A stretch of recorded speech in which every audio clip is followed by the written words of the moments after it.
This podcast is recorded on Aboriginal land. We pay our respects to elders past and present and recognise that sovereignty was never ceded.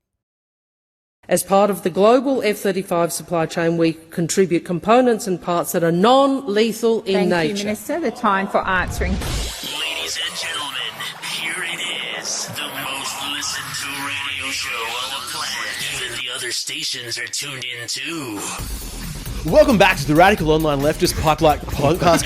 Coming up in a little while, we're going to be talking Hottest 100. We're going to be talking Australia's Hottest 100 songs in a little while. But stay tuned with us. It's Mitch Alexander here. With me, as always, Jordan and Celeste. Now, we're going to be talking the Hottest 100 a little later. But to kick us off today, this is my pitch for FM I hate radio. this so much. Don't you guys fuck me on this. I need an FM radio job.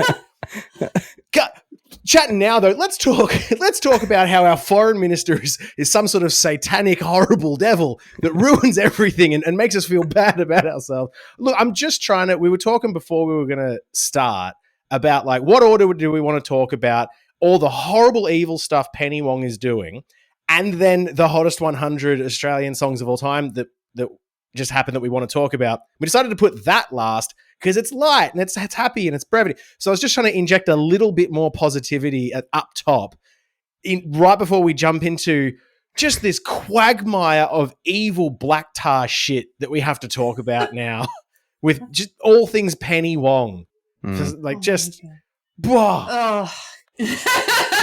Sorry. I'm just trying to catch a breath and catch my thought before I launch into this. And I wanted to acknowledge before I did the marvelous work that my co-hosts have been doing, making videos, bagging her out the last couple of days. Look, I think that just to give a sentence of how I was feeling with regards to our foreign minister the other day, I said that I don't believe I've ever seen a bigger pick-me than Penny Wong right now. And that is honestly how I'm feeling. Yeah. Why am I feeling that? Well, what triggered me was it was a couple of things. And I feel like before I go into those couple of things, we are going to state that those couple of things escalated over the period of a few days. So by the end of the week, we had enough material to just do a podcast on Penny Wong for several weeks.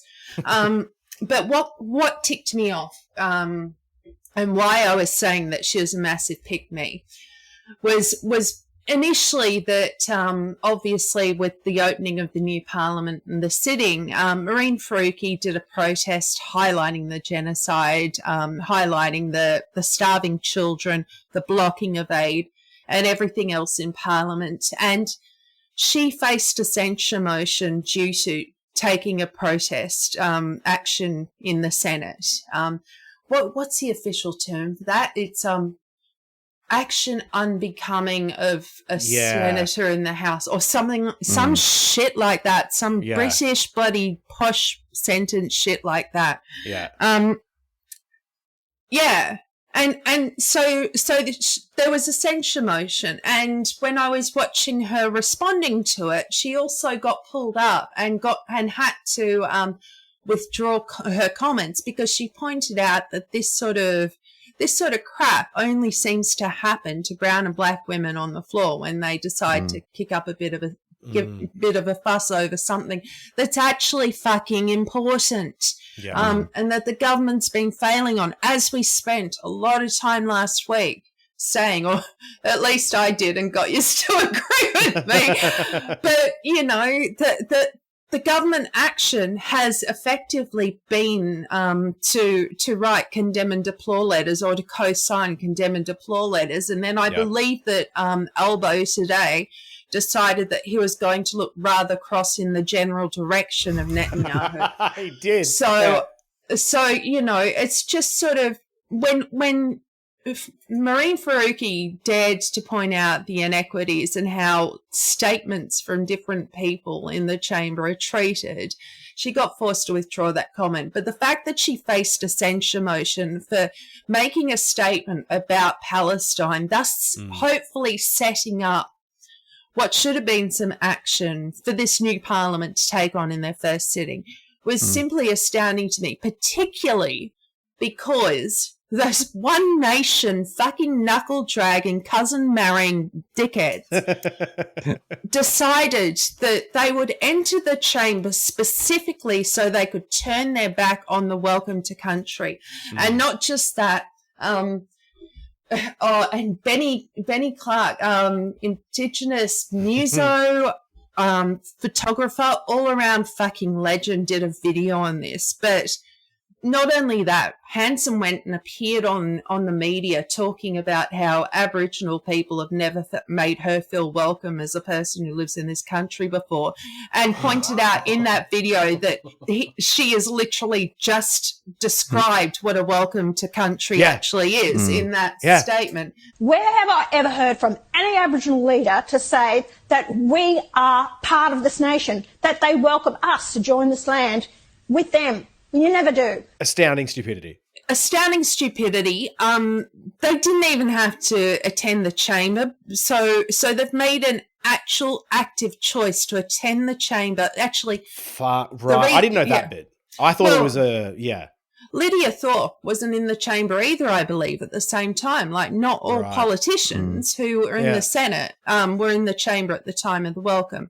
So they have walked in there and chosen to take that statement. And that statement, that bit of cultural disrespect and indeed historical respect that they could have shown, whatever else, was a protest action by these knuckle-dragging, cousin-marrying, whatever else. So they didn't face a censure motion for this. So my question, was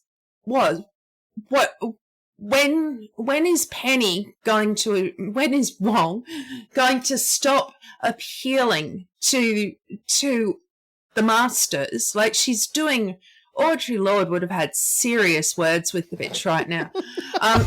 She is doing everything she can to just placate. And to be honest, it's so disappointing. Like, this is a woman who, when she first entered Parliament, I'm just like, hey, this is interesting. She seems to, well, I won't even say seems to. She's a highly intelligent woman. She can hold court. She can put a message across.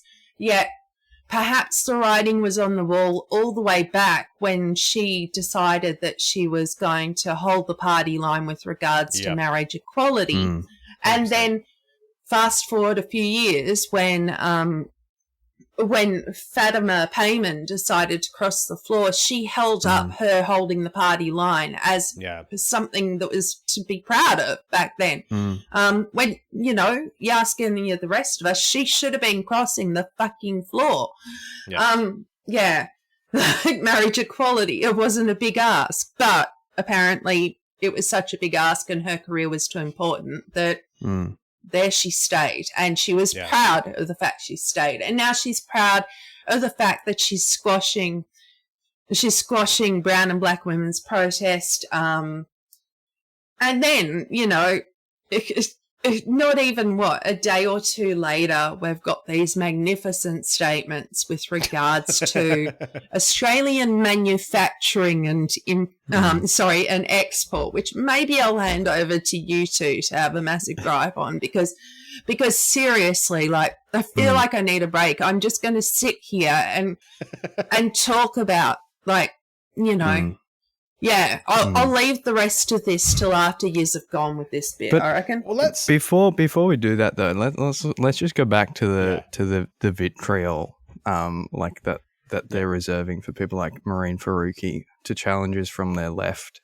Like, we've never seen them this angry at anyone from Labor, this angry at the capitalists, at the bosses, at the Liberals. This kind of vitriol and this kind of, like, using the political system in terms of a censure motion and stuff like that. Even like Anthony Albanese, just personally calling me a disgrace, for example. This kind of like anger, like this seething hatred, is only ever directed from the Labor Party to their left. It's never like, and it shows you who their enemies are. Their enemies are not the capitalists, the bosses, the people that are exploiting us, the people bombing children, the people committing genocide. That's not their enemy. We are. Yeah. Can you please, like, you know, tell me that your epitaph is going to be "I disappointed Albo." disgraced him. But like, also, like, so this isn't a new thing. Let me actually, hang on. I got a book here. Fucking lefties and books. Yeah, I was going to say, the socialist goes off to get a book, does he? Communism: A Love Story. This is from. This is a story of a communist in like 1918 about, and this is a line from the book. He wrote to Nettie with disgust at the socialists who, these are Labour Party people, with disgust at the socialists who condemned the Russian experiment with an energy they'd somehow never marshalled against the capitalists. This is like, this shit is historic. Like, the left is the Labour Party's enemy, not the right. Like, we are the ones that they hate throughout, like, since they've existed. Yeah, it's been a placation motion. They exist to marry the two forces of labor and capital in a neoliberal, originally liberal, neoliberal Western capitalist democracy in order for it to function, quote unquote, the way it's supposed to, which is with capitalists in control. It's always, even if some of the people that originally founded it really did think that they were, you know, union fight, even fucking Albo in his younger years probably really did think he loved fighting Tories. But the thing I kept thinking about when you were saying, like, it shows you who they think their enemies are, it shows you who they think their friends are too. Because, like, Alan Joyce from Qantas has been regularly photographed with Albo. They're always chummy, Tory fighting Albo, right? Hands on each other, smiling. It was found that Qantas illegally fired people. That the jobs that they got rid of with the COVID lockdowns were found by a court to have been entirely illegal. And there was no vitriol. There was no hatred. There wasn't even strong words. Yeah, not even a statement. Like, not even. I'm just trying to think because, you know, Alan Joyce too, when you go back to his full career as the Qantas CEO, like one of the first things that he did was ground planes because there was industrial action going off. And I certainly don't remember strong Labor statements at that time, even from, they would have been in opposition then. Yeah. I've got to have a look. Yeah. But like, the people doing the exploiting of these people's friends. And this is just like, and there's so many examples that we can use. Like I went up to Queensland to do the Queensland Socialist launch, and, you know, one of the people there were a bunch of unionists there. One of the people there was telling me like, oh, I'm going to this launch this weekend. It's for Queensland Socialists. And then one of the union officials was like, I need to have a word to you about that Vanden Lam guy, and like visibly angry again. And then she was like, bro, I've literally never seen you this mad at anything before. Like, why are you mad at this thing? And then like another example in Victoria, like fucking another ALP union official like sent a fucking email to all the prison workers from using a union like mailing list, which is illegal. Like that's a crime.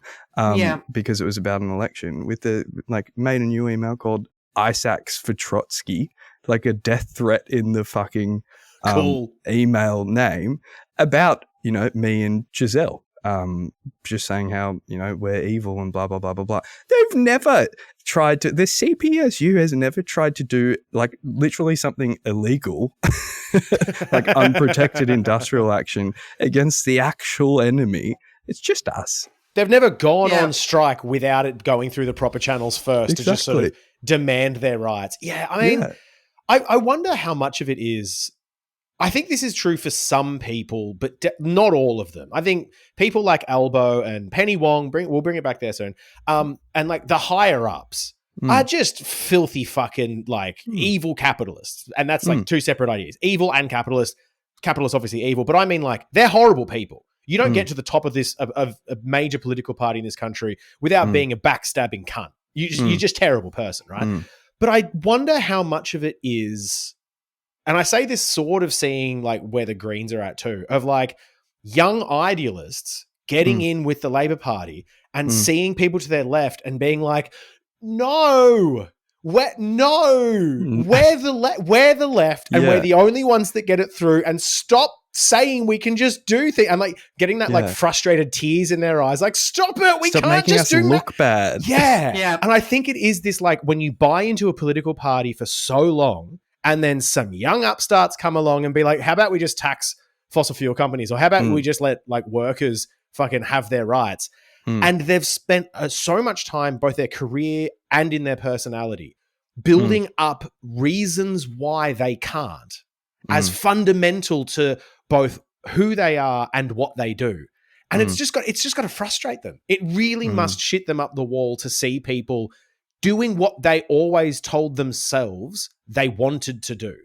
Because it's like, it'd be really hard to go from Labor to Greens when the Greens were ascendant through like, 90s, 2000s.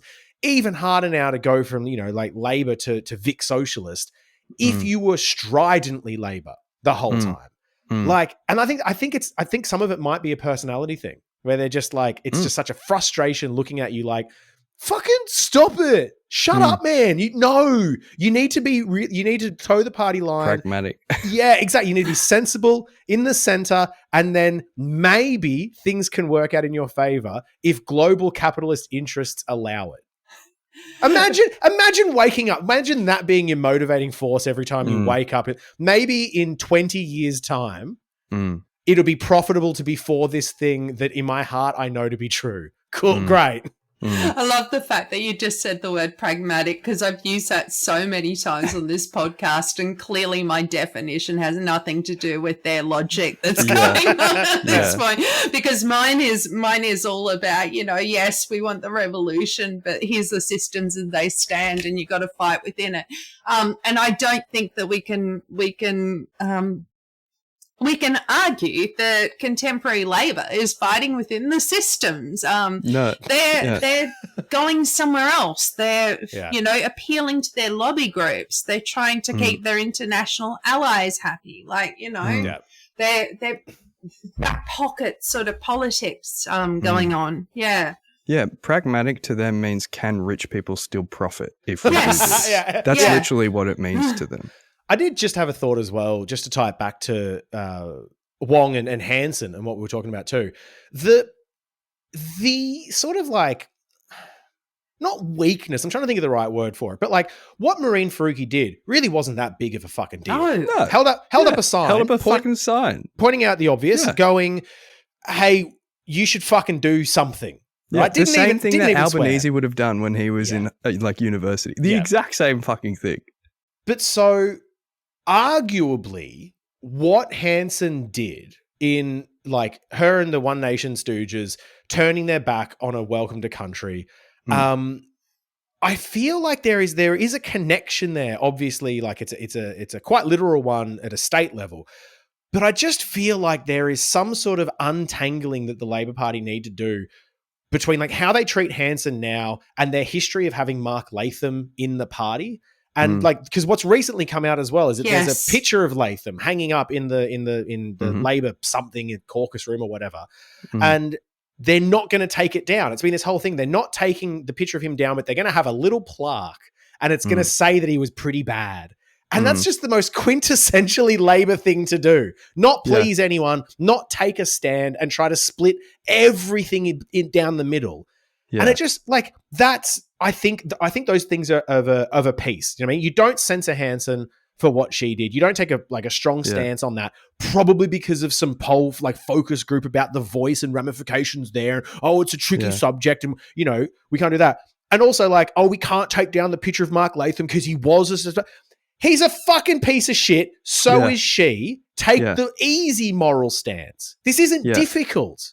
This is really easy. That's also classic Labor. Like even on fucking Trades Hall, we've still got that plaque of that old sexist, racist pig on the front that we just can't bring ourselves to take down. Thank you, the Labor Party. And then they try and justify it by saying because we wanted to keep him up there because, it'd make him turn in his grave seeing women allowed into this building and whatever. It's like, fucking bury him. What are you He doesn't need to see that the world has moved on and the Labor Party has slightly moved on just because you think he did like, a couple of good things for the trade union movement. Well, let's ignore his racism and his sexism and all that kind of thing. So we'll keep the plaque up, but then we'll make a little comment about like how we're not sexist anymore in this building. That's like, fuck off. That's insane, though. That's around the wrong way. So are they? Sorry, It's still up. It's on the right-hand side of the main entrance to Trades Hall. Just before I lose my fucking mind, are you saying that you've at least heard or intimated that the idea that they keep the plaque of a sexist up is because he is the type of man? So you're keeping the plaque up of someone who would be mad at what you're now doing. You're keeping the plaque of what he said up at where you are. Yeah, they're Mark Lathaming him. What the fuck is? What is that? But this is like heaps old. This is just Labor. Like that's this is insane. What they do. It's quite funny if you think about it. That's fucking not insane. for too long. But just like the idea. If I had someone that like hated me and then he died, so I kept like a little photo of him on my desk or in my wallet. So I would look at he's gone, but I'm going to remind myself of him and go, haha, if you were alive and experiencing this, you'd see that I'm living well, but you're not. So I'm just keeping you around. This is the old statue argument that we get every single time some activist topples a statue of someone. It's just sort of like, oh, we need to leave it up so we can learn from it. And I haven't learnt from looking at a fucking white dude cast in bronze ever. You know what I do learn is when statues are torn down. I learn a lot about when the fucking statue is torn down and thrown in the fucking river. And I'm like, why did you do that? And someone goes, he was a slave owner. And I'm like, oh, good. Great. And I was like, and then it's like, and then do you really want to put the slave owner statue back up? Yeah. You're insane. These people are fucking insane. All right. So then that's just one half. That's one half of Wong. Let's get to all that's wrong about Wong again. Yeah. Yeah, why not? I reckon. So, Penny, let's do the little music thing cut here. Yeah. Baby, let's go.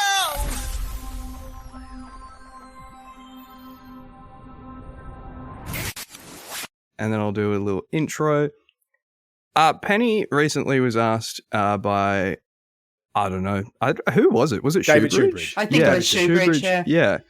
Just like, hey, what's going on with the fucking F-35 shit that we're supplying to Israel? And Labor has repeatedly denied this, like on many occasions. But, it was leaked that actually not only are we sending them to Israel, but like we're sending emergency shipments directly. Like, fuck, are we really? Like Amazon overnighting these fucking literally hatch we're fucking overnighting fucking F-35 parts directly to Israel. Israel's like, we can't bomb children fast enough. Yeah. And Albo and Wong are like, well, quick, get it on the fucking plane. Hold up. Yeah, exactly. Oh my so Shoebridge God. was like, hey, what's going on here?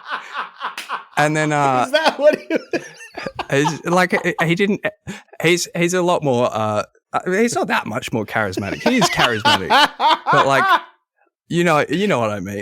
So like Shoebridge catching strays on our episode about Wong, just like also get a social media manager, Shoebridge. No, it's a good video. I'm glad. It's great. Fucking great question. Great, yeah. Anyways, and then this is Penny's response. And then we'll play the audio here because, I'm in Mitch's editing brain at the moment. Yeah, you're making a lot of executive calls and you're very presumptuous that I'm going to be cutting a lot of this shit out. And I just might I fucking hope so because otherwise it's going to... Recently leaked flight manifests reported in Declassified Australia have shown that the Royal Australian Air Force earlier this month facilitated the transfer of F-35 fighter parts to Israel, fighter jet parts to Israel. Will you, Minister, stop this from happening again? Senator Wong, please continue. I think everyone watching this will see that the Australian Greens political party are desperate to try and play domestic politics with this dreadful conflict. And, shame on you. Shame on you. I have explained to you multiple times, and yet despite that you continue to spread misinformation. The F-30, we are part of the long-standing F-35 consortium. It is essential to our sovereign defence capability and manufacture. You're going to keep shouting at me? Is that how you deal with things? Would you like me to sit down? Order. I've asked you to come to order 3 times, Senator Shoebridge. Minister, please continue. The F-35, as part of the global F-35 supply chain, we contribute components and parts that are non-lethal in nature. Thank you, Minister. The time for answering. It's a significant shift in Labor's rhetoric because, firstly, Penny forgets to do the Greens political party bit and catches herself halfway through. She's like, the Greens political party. Yeah, it's this weird. Isn't it like Australian Greens political? She fucks it up a little bit. Yeah, she does. So and then, but that's off the cuff. Like she's just kind of shooting from a hip there, and then she remembers that actually she's got a prepared statement that she has to read out, and she reads it out, and then. Because she's really confident when she's talking shit about the Greens. Like if you look at her little body language and stuff like that, and then she's like, "Oh fuck, I got the statement." Crosses her arms, looks down, furrows her brow, and then reads that we're sending the parts which are non-lethal in nature as part of our F-35 program, and blah blah blah blah blah. And yeah, like let's not forget that this is an F-35 fucking. Joint strike fighter. Yep. It's a fighter plane. Yeah. And like this is the plane that has been used to commit genocide in Palestine and like do horrible things all over the world. And like if you look into the parts that we actually produce for this thing, like there's no, like even if it was, I made a little video about like this thing doesn't have fucking cup holders. There are no non-lethal parts of the. I was gonna bring this up. Yeah. But even if we were making cup holders, fluffy dice. If we were giving them fluffy dice, regardless of what we're making, we're contributing to something which, in whole or in part, is used to bomb children in another country. So, like, regardless, but like the parts that we make are lethal. Like, like that is like we make the actuators that open the fucking bomb bay doors, which I don't know what you think bomb bay doors are used to, but like this is we use them we open the doors so that the bombs can be dropped. But not only do we just open the doors, like these are special actually. So like this is a stealth fighter. So like the thing, the bomb, when the bomb bay doors of a stealth fighter are open, it is like visible on radar, like you can lock onto it and stuff like that. So these are highly specialized, like they have to open really quickly and close really quickly. You're saying they save lives? Well, they save some people's lives. So that seems pretty non-lethal to me, Jordan. only if you're on the side doing the genocide. It's non-lethal for you, I guess. There's an argument to be made. But like these are like highly specialized. Literally, Australia is the only producer. We are like, we don't produce much in Australia. We produce a lot of fucking real estate agents and like consultants. That's what we make. But in terms of the manufacturing, like the physical manufacturing that we produce in Australia, because, we don't do much of it, the small amount that we do is incredibly specialized. We are like world leading when it comes to sensors, when it comes to like really small, like, I don't know, electronic bits. Like we are the only producers for so many things, for like naval ships, for fucking planes. And then, so like without those parts, literally no other country in the world can do it. But even if they could do it, the US wouldn't allow them to, because the F-35 fucking procurement process takes decades. And so we're the only ones that make these fucking bomb bay door actuators, the fucking landing gear, the heat treating of the landing gear, which like these are things that, like particularly the landing gear, like that has to be replaced every few flight hours because it's such a high stress part. And that's why the heat treating that only Australia can do is so important, because it, fucking I don't know, makes the fucking part. So, like, if we just stopped doing that, we would ground their fucking fleet forever. And, like, we could just be like, no parts for Israel, thank you very much. We could also do it for the whole world, which would be great. But obviously, we're not going to, like, you know, our government would say, like, oh, some wars are okay, including genocidal ones, but that's fine. Maybe if we could get them to stop saying that the genocidal ones are okay. But yeah, like we don't make any non-lethal part. Like, that's fucking stupid. Yeah. Like, this thing is not the F-35 without Australia. Like, without Australia, there is no F-35. That's just how our manufacturing works. Without Australia, the F-35 would be safer for people in Palestine if it couldn't get the doors open. Like, we're one of the integral parts that make it lethal. Yeah. Exactly. We're not making chairs. Exactly. Like, you can't even get in. Like, part of me wants to make this like fun little specific argument because I do philosophy. I love that sort of stuff. Semantics. Yum. But also, like, regardless, like you said before, in the Celeste, even if we made the fucking fuzzy dice, we're part of making an F-35 fighter plane. It drops bombs on innocent people. That's the lethality part. That's it. Exactly. We're culpable. We're in it. Exactly. Like, there are no non-lethal parts of a gun. Like, that's just how that works. Like, there's no, we can't manufacture a single part of a fucking bomb, of a fucking gun, of a weapon and say that it's non-lethal. That is just, like, I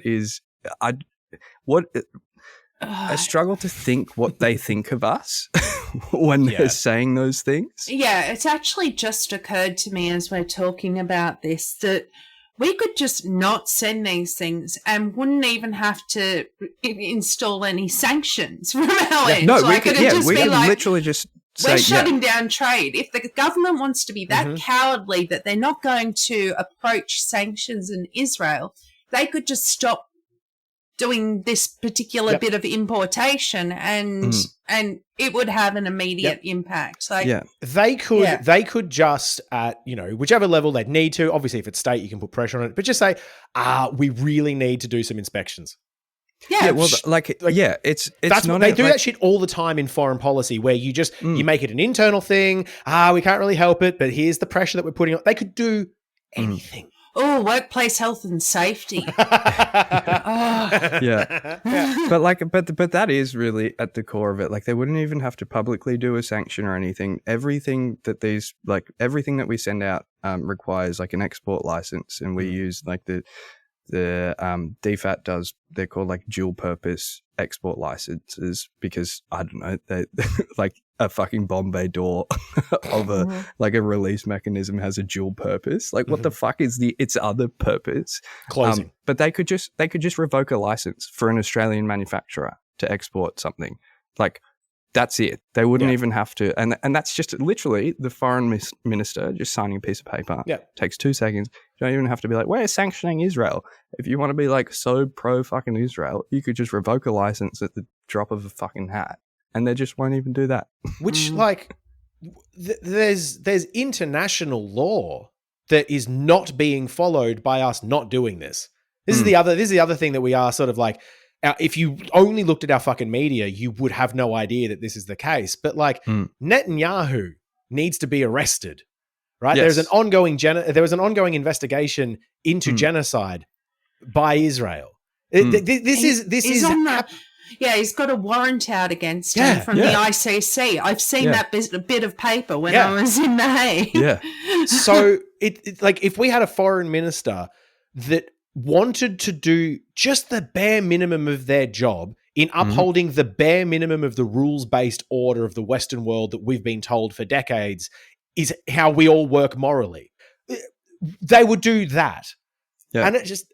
I think more than anything, I've just got a massive question for Wong, and that would be, what on earth is with this synaptic misfire? As I said earlier, like, there's some real cognitive dissonance that's playing here, and cognitive dissonance that the Australian public is supposed to be lapping up at every single turn. And to be honest, as we're seeing day by day, more photos getting, published, and as sad as it is that it took for starving kids to flip the switch in some people's brains, it has actually had an impact. The tide is turning. So her arguments, in order to make them, are showing a level of cognitive dissonance and synaptic misfire that I just actually cannot comprehend, particularly from a woman who, as I said at the top of this, I actually rated back in the day as, you know, quite a robust intellect. Yeah, I just, oh God, I don't even know where I sit with them all anymore. Right. I do know that we talked a little bit about, you know, their attack, the Labor and their attacks on the left. And I would be saying right now, you know, next election, go Great Guns, try and get someone new in the Senate, South Australian listeners, because serious fuckingly, like, you know, it's just absurd. And as somebody who, you know, I've been open about why I ran in the seat of Cooper. I ran to promote democracy in one of the least democratic seats. It had nothing to do with the sitting candidate, except for the fact that I thought that she'd maybe benefit from being more marginal. You don't have that sort of, you don't have that luxury when you run for a Senate seat, because that's not how they're divvied up. But if anyone was willing to get some alternate voices in South Australia, God, I would welcome it right about now. Yeah. Oh 100%. boy. No, that's synaptic misfiring. I think that's been what's fascinating me since this happened less than 24 hours ago. We're recording on the 29th, so let's. I always feel we should date these episodes, just because like some shit will happen on Wednesday, and it's like, why aren't you talking about it? And it's like, well, because the world moves too fast. But it was just like, because Jordan, you mentioned as well when she fucked up the Greens political party line, which they love doing, and I even just to analyze this from a purely like inside the Labor Party poison brain approach to it, just pure cynicism, pure political cynicism. It really seems like she just fucked up majorly. Like, I would have thought, because you're right, Celeste, she's fucking smart. You don't get to the top of a major political party without a level of cunning and intelligence and ruthlessness, sure. But the fact that she couldn't figure out a way to obfuscate this more and to just sort of say, like, you know, Australia is part of the F-35 global consortium, and we make parts in all different levels of all different types of manufacturing across Australia that are non-lethal, and we're proud of the export that we have, and we're proud of the trade partners that we have. Why didn't you just do that bluster bullshit that you always do, instead of just going, we make non-lethal parts for fighter planes? Like, what it was such a godsend little fucking soundbite for Shoebridge. He's made a bunch of videos on it already. And I have no faith that this will happen, but fuck me dead, if we had a media class in this country that were, you know, worth their weight in gold, that we would have endless questions about exactly this. Can you describe how parts to a fighter plane are non-lethal? That's the question. That's the question for a week. Just the simple follow-up, like, and we just won't. No one will ask. Like, literally, like, there'll be fucking David making his TikToks and shit like that, and they're fucking great TikToks. But that's gonna be it. Yeah, I mean, like, we'll be also making TikToks. Like, I made one this morning, mostly because I was like, fuck, any little bit that will put the boot in on this one line is worth it, because it's such an insane line. Yeah, it's so fucking telling. Yeah, it's a total fuck up, and we need to jump on that sort of shit when we do it. So here's an action for people, if you're listening. Don't just share some shit. Make something. Make a little thing. Just grab a screen grab of Penny Wong saying they'd make non-lethal parts of fighter planes, and then have a little rant after it and post it. Every little bit helps these types of, like, this is the Overton window shit in microcosm. But also talk to people in real life about it. The problem with social media is that they silo us. Tanaki actually put up a really good thing today. Rest in peace to Tanaki. But again, he had a really good point too, of like, it's good to talk about things, but we do need to keep in mind that the social media giants are really good at keeping us siloed off if they want to. So make the videos, keep the pressure up for sure. Make sure that Penny Wong saying this exact line just goes everywhere, but just bring it up. just bring it up with other people about how fucking absurd it is. Let's go. This is your radio, your station. All right, welcome back. You're listening to Radical Online Leftist Pipeline Podcast. Mitch Alexander here with you, with Jordan and Celeste. Now, guys, we had the hottest 100. Sorry, I've got to get my high to low. We had the hottest 100 recently, and we've got... My ears fucking hurt. Yeah.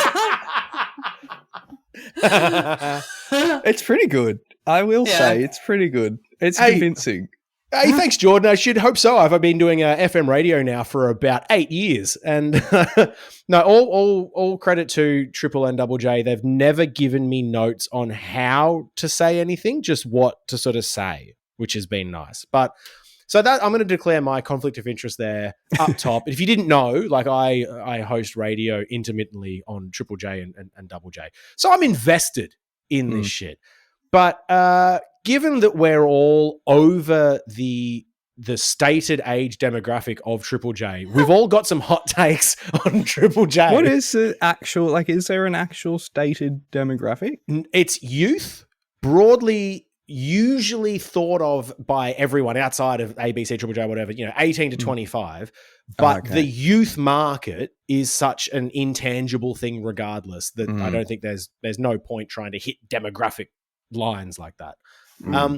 But so Triple J had the hottest 100 of Australian songs. They did it.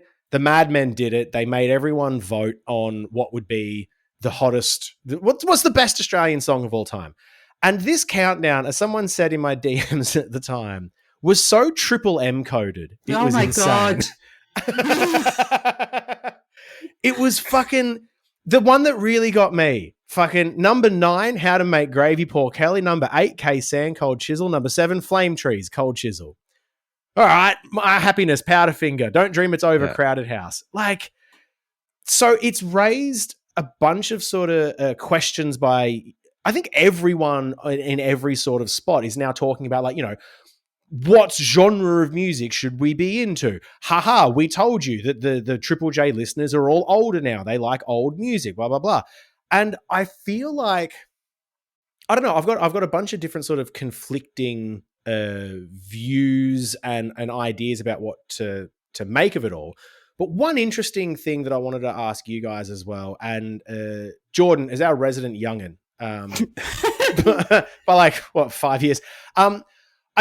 So my partner had this interesting thought too, with like, what won it was Never Tear Us Apart by In Excess. And we have obviously like Cold Chisel in the top 10. AC/DC were in there. Like Thunderstruck was 13, for fuck's sake. Just terrible music. But I wonder, my partner posed this, and it's a question that I like. Do you think there was two different types of voters? There were the voters that were going, what's the greatest song an Australian artist has ever produced? And then there were other people going, what's the most Australian sounding song I can think of? Because the age demographics of the people that voted, the highest voting block was 18 to 25-year-olds. The youth fucking got amongst this vote. Yeah. And In Excess won it, right? The Nosebleed section by Hilltop Hoods is number 2. That's a big day out song. That's that. I mean, that and the Veronicas had a resurgence, but I think Nosebleed section is like quintessential Triple J. That's like everyone's dream period of Triple J in my mind. But that wasn't for people who were 18 to 25 now. Like it's, and so that's one thing that I'm wondering about is, do we think there was maybe a miscommunication or just a misinterpretation of the question of like, what are the most Aussie songs you can think of? It's a good question, because there's definitely, there's two types of song, and like looking at the list here, like fucking, like at 63, I Was Only 19 next to Sticky Fingers, like directly next to it. Like that is two different people. That is two absolute, and like, Ocean Alley as well, like at 65. Like those are not the same people voting on those songs for sure. Like 100%. And I think, I think there might be, it's either not the same people or the same people voting on using a completely different fucking voting rubric. Yeah, exactly. Yeah. Oh God. And I'm just going to put it out there. If Double J want to hire me, I'd be over the fucking moon right now. Because I have actually been enjoying listening into the 200 down to 100 countdown. Fucking great, isn't it? I have been enjoying that, and I lost my shit today, actually, this afternoon, because I tuned in for the Arvo shift with Dylan Lewis, and he goes, "This song shouldn't be higher." I'm not quoting verbatim here, so please don't sue me, Dylan. This song shouldn't be higher. In fact, it should be lower. Why are these guys still allowed to release music? And then kicked in with Frenzel.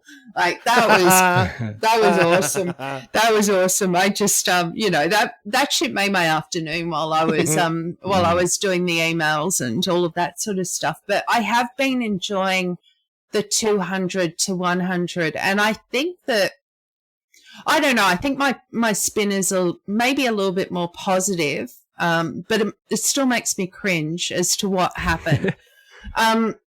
Because I feel that we do have, in this country, I feel that we do have a population that is actually incredibly passionate about music. And therefore a lot of normcore people jumped on and voted for their normcore songs and just went to town. Like they were actually thoroughly enjoying putting the most normiest of norm songs up there. and what was grating me as somebody who, like, I was a diehard bloody Triple J listener when I was at uni and in high school. Switched to Double J a bit and Triple R. I've stayed in that vein. I'm still the person who goes to live gigs. I still buy all my indie music on Bandcamp from local artists. Like, my passion about music has stayed within the alternative scene, and it stayed pretty local. But that wasn't what was coming through in this list. What was coming through was massive hits, that whole sort of, a little bit of Australiana, like, and don't make me cringe with How to Make Gravy. That song fucking shits me. But it's fucking shit. It's shit. And every year we're forced to think of it. And what's even shitter about it? It came out in the time of Gen X's, but millennials made it into a fucking meme. Like, Oh, we made it into a heckin' meme. Us millennials. The fucking millennials. Seriously. But how bad? But yeah, what's really getting me? So it did suffer from that whole criticism that has happened around other Triple J lists and people voting for them. But this was even more so because it was so normcore, which is so unlike the usual listeners of it. But what it suffered from was a lack of representation of women, of people of colour. It didn't even make up population parity rates when it came to Indigenous representation in the list. And Treaty was at number 36. That is a travesty.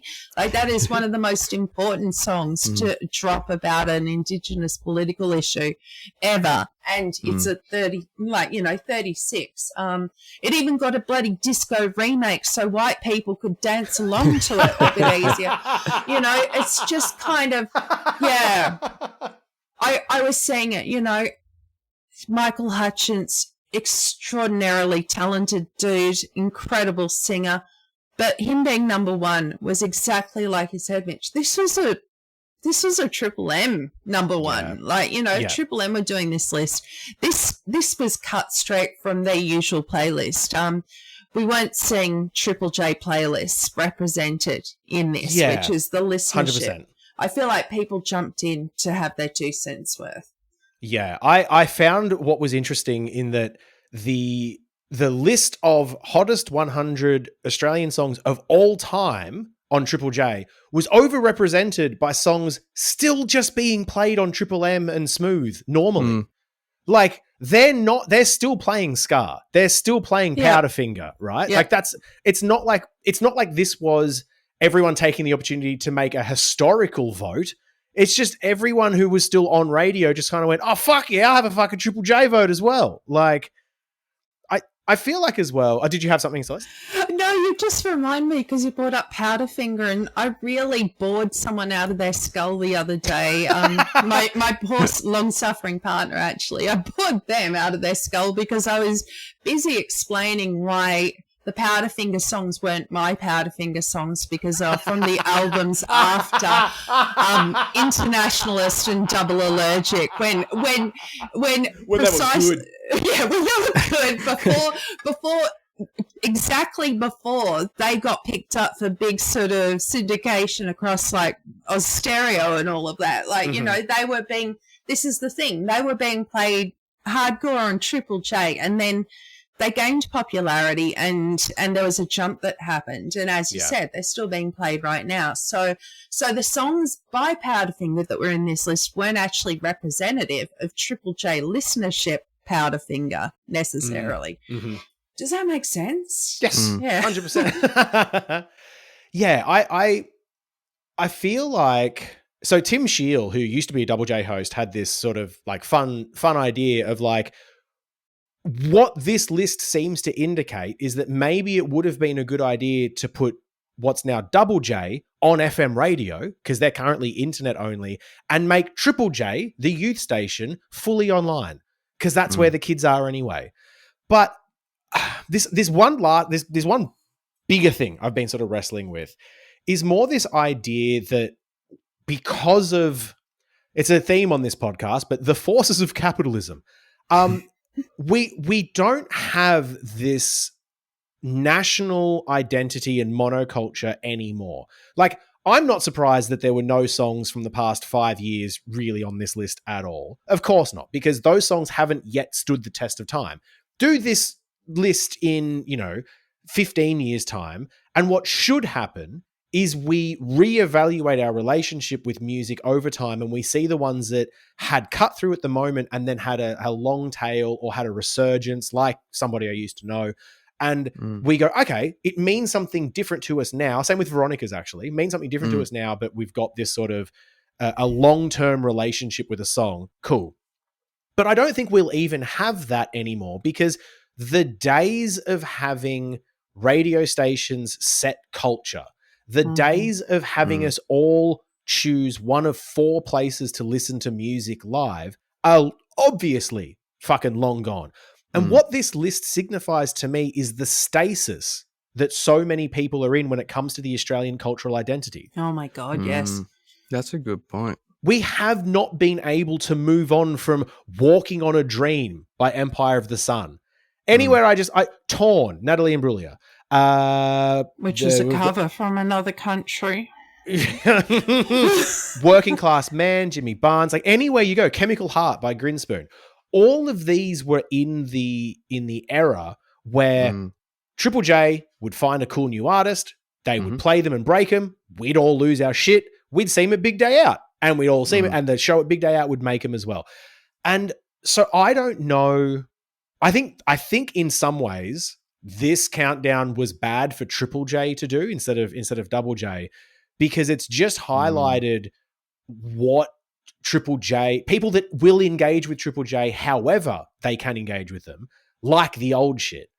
But I think it's also worrying for Australian culture at the moment that we don't have this, again, the monoculture, which isn't necessarily a bad thing, but we don't have this identity, which means we don't have anything to be proud of when it comes to our arts anymore. We don't have bands that we are rallying around and championing in the same way that we used to. Do you know what I mean? Regardless of whether or not I like I've reevaluated Powderfinger in my older years. I like them much more now, for sure.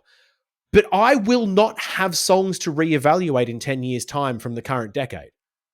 Like, no offense to the Kid Laroi, but I don't think that unearthed artist Kid Laroi is going to have the cut through again, because we've got fucking YouTube clips that come and go. We've got Spotify producing AI music. And then we've got places like Triple J that are just trying to follow and trying to do things for ratings and listens per second and listens per minute, instead of building up something that at least music nerds can have as sort of the one event, the one culture, and the one place where they go. Because this is the thing as well. For all you want to say about like Richard Kingsmill back in the day being a hit maker, like he was, but the man had a fucking ear for music. But in all of my time at Triple J and from everyone I've spoken to there, especially the hosts and the playlist makers, the people on the ground floor, they fucking love music and they love people who love music. They listen to the fans, they listen to the feedback, and they always have. They've always been receptive to new underground acts that people highlight to them. The Unearthed team are fucking amazing. Oh, I freaking love Unearthed, actually. It's so fucking good. I every time I've hosted, I host the metal specialty show, sometimes the punk one. And so I would joyously jump into Unearthed and hear what the newest Australian metal acts are doing. And there's some phenomenal fucking shit there. It's amazing. Mountain Wizard Death Cult and Munt. Those are my two recommendations for everyone. Links in the show note. But the problem is that Triple J, and I'd say ABC above Triple J, haven't built anything to keep people engaged, let alone listening. There's nowhere to go. Why? Like, I'll go to the Spotify playlist of Triple J. Why? There's other playlists. They're better. They've got AI stuff to study to. Like, so that was the thing for me that this really highlighted was like, we are as a culture, as music fans, fucking stuck in the wrong decades at the moment. And I'm worried about what that means in the coming decades when we just have grey mist behind us for our cultural record of this time period. I think it could be a good thing though. Could help a little reset, and for people to break through or whatever. It's probably not going to happen though. It'd be good. Like it's a potential. I just maybe. Yeah, I even feel. Because for me, in so many ways, I got a bit excited at the beginning of the day listening to it, and then I just lost all hope. It was like abandon all hope, or ye who enter. And it just, it did disintegrate into, I don't want to say white Australia policy music, but it turned back into Hanson turning around music. Oh my goodness, And yeah, I feel like I'm also missing out on the normcore stuff. Maybe I'm a bit out of touch of it because I did write this smart-ass status status update after it had all happened, going, It was good to see that it was all wrong, and nice for me to know that if people had just asked me, they would have got the hottest 100 right. Because I was really feeling crotchety old woman by the end of it. Marginalised crotchety old woman. Multiply marginalised. Oh, fucking hell. But also too, it's kind of like they're. As a music lover, as a live gig goer, as somebody who is currently on the lookout at any venue for a nice, comfortable chair to sit down as an aging punk who has osteoarthritis. So that's just venues. If you've got a stool, let me know where it is. But as somebody who does go to a lot of live music and sees what's going on, like our talent pool here in this country and what is churning out right now is extraordinary. And, it's like those big songs. Yeah, they made it big, but I'm seeing, songs of similar quality saying amazing stuff just happening at a local dive so often. Yeah. And I just wish that, perhaps that's what I'm wishing. I'm wishing more people actually got out to gigs and saw what was going on rather than just relied on this monocultural sort of view of what Australian music is and delved into it. I was also going to just throw in the mix. If I am to count Frenzal as a band with Indigenous representation due to Michael Dullinger, the top 200 has already surpassed the parity rates of the 100. Because we've had Warumpi Band and we've had it's called January 26th already up. So it's just like, there's so much good there. There's good happening. I wish people would tap into it a bit more. And it's not like this stuff isn't accessible. Sometimes the venues could do with a bit of work, but they're not going to be able to do that unless people turn up. Yeah.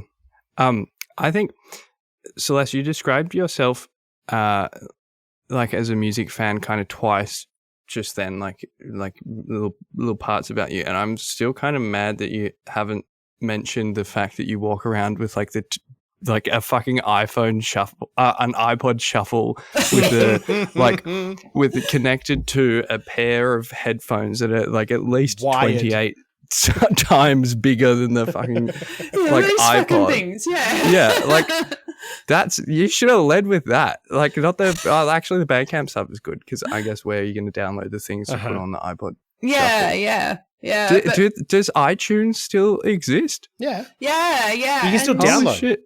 Yeah, I'm still Gee whiz. downloading. I'm still dragging and dropping my tunes over to my iPod from it, and I'm Incredible. holding firm. I am holding firm to that mode of mode of music delivery. A, because it means that I'm not chewing up my phone data, but B, it also means that I've got back-to-back bangers that I absolutely adore from my favorite artists, just going off in my ear, on any route. Yeah. And no Spotify DJX. Oh my God. And no ads. No fucking ads. This is something too. Like the thing with streaming, the lie of streaming services has been that we've never had more music at our fingertips, right? It's this idea that sure, like, you might have ads and you don't own anything, but think of all the artists that you've found in the last little bit. But the realization I had not that long ago was that I have gone from finding 17 or so new artists in a year to over 200 effortlessly with algorithmic playlists and whatnot. But the same amount of music, maybe even less, has actually stuck with me. I've gone through more bands and more music, but none of it's fucking spoken to me. None of it has stayed with me. And I would argue that at best, if you were someone who found 20 new bands that they loved in a year, you're still finding only about 20 bands that you love every year. You're just churning through 200 to get there as opposed to 40. So instead of it being a 50% hit rate, it's a 10% hit rate. But I also wonder if there is something to this idea that because streaming is disposable, we don't care about it as much. We don't care. It's not as much of a commitment. When I have like on Spotify, it was the like the Friday new music sort of thing would come up. And over the years, I found myself caring less and less about it. But the realization for me was that, but I still cared when a band I already liked released a new album and I wanted to listen to that whole thing. Yeah. And so I think question everything that you think about the good that streaming services like Spotify and Tidal and whatnot do. And just always question, am I just buying into fucking streaming platform propaganda? Is that just marketing spin? Have I connected with hundreds of more bands?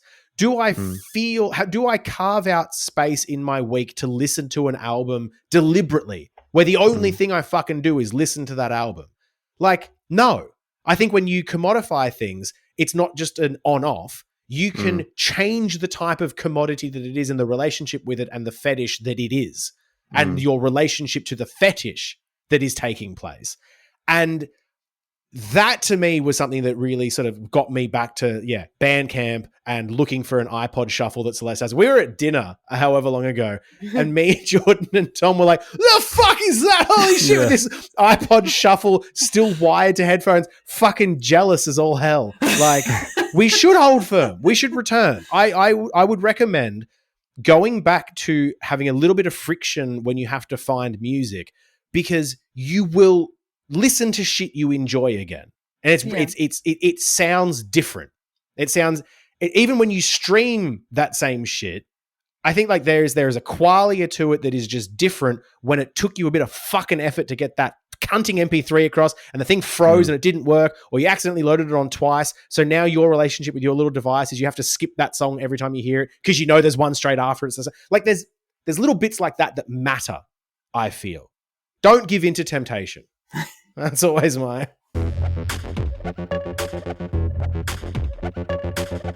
Call out if anyone's in Victoria. There's a lot of public housing action happening this week. So if you want to get along to that, do that. You can follow the Save Public Housing Collective account. You can follow Rahu, Gab Devietri. I don't actually know how to say her last name. I just call her Gabs. Gabs. But she's been at pretty much all of them. Fucking incredible. Shout out to her and Rahu and VS and everything. But she's doing a really good job telegraphing what's going on, and also, putting her body on the line. Fuck yeah. And yeah, get along to them because it's mainly seems to be focused around 120 Racecourse Road in Flemington, but they are going around to all the other sites now as they see where people are kind of rocking up, and they're starting drilling works while people are in there. The residents have told us that they are scared and have requested us to be there, and also that it's dehumanizing, and it is just generally speaking quite fucked what's going on. So if you could show up, please do. And if you are not in Victoria, there's a lot of industrial action happening, particularly if you're in Queensland. So if you want to stay tuned with all that kind of stuff, I would recommend following Sarah Misson on Twitter or whatever the fuck else there is, like Instagram. And the dispute report that she releases, and you can get involved with any of that as well.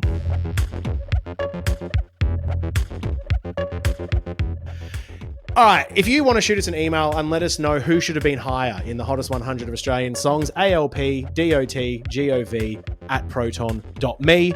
If you've got a hot, spicy lefty take, or if you want to ask us a question or anything like that, one day we'll have enough time to answer your questions. But today is not that day. Goodbye.